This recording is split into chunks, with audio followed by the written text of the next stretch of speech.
One of my daughters is taking a long time to get into Sunday school, and she's finally just like, I saw her, she was just worshiping, just enjoying her day. She just was loving it, and it was so wonderful to see that. And my, middle child, she, has always been a one that's not been clingy, but she definitely misses us pretty profusely, unless she's very engaged. Anyway, so I saw both of them make a little step forward today.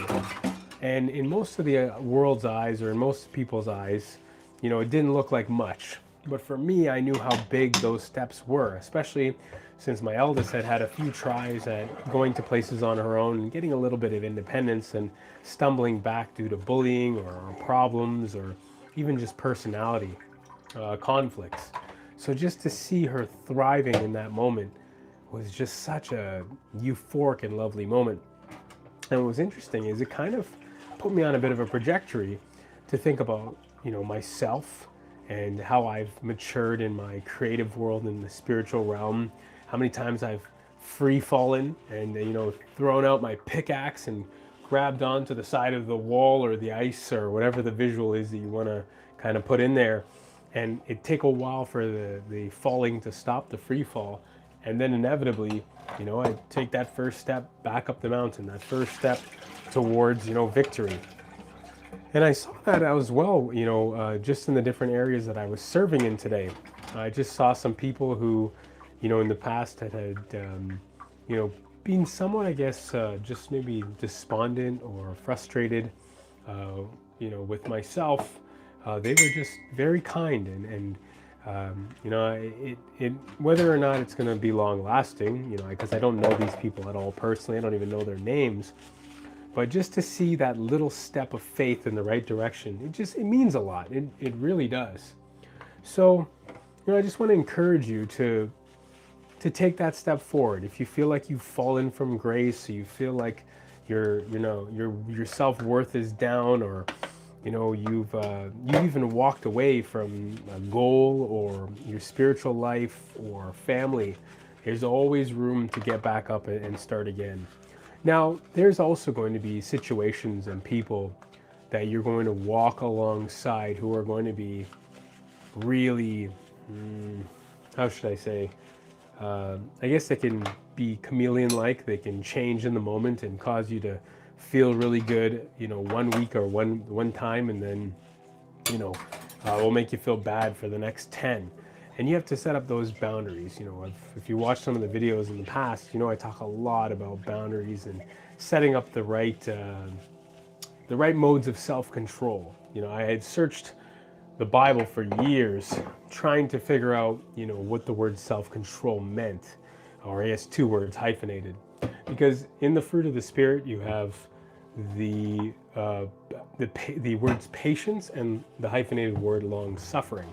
So long-suffering always made sense to me because it was to suffer long. You knew there was a situation in your life you were going to have to go through, and it was going to take some time for it to, come to a head, or maybe you're going to spend the rest of your life with this problem or this situation. And long-suffering was to admit it, to understand it, and just to move forward in it.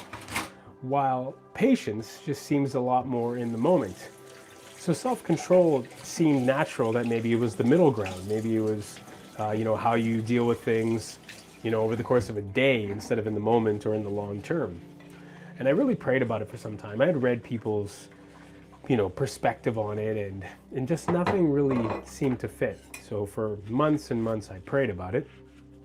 And finally one day I stumbled upon a verse in the Bible, in the book of Psalms, that essentially said, and I'm not reading it verbatim as I'm talking and scrubbing away here, that a person or a man without self-control is like a city without walls. A person without self-control is like a city without walls. So what does that mean?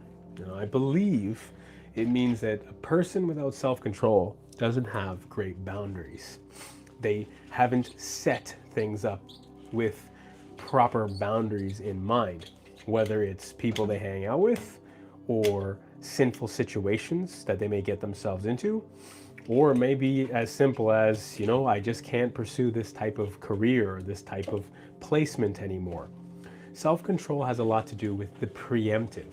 While long-suffering and patience kind of happens to us and we have to deal with it as it comes, I really believe that self-control is made for us to think about it, to process it, and we don't know when that attack will come, that situation, kind of like patience, and we know it's going to come, kind of like long suffering, and it is that middle ground of self-control of those boundaries. Oh man, my nose is at me. That allow us to grow as people, or grow in that particular situation in the fruit of the Spirit. So, I hope this kind of helps anyone out there who's watching and kind of feeling that they've fallen from grace, or they're lacking in self-control, they're lacking in their patience.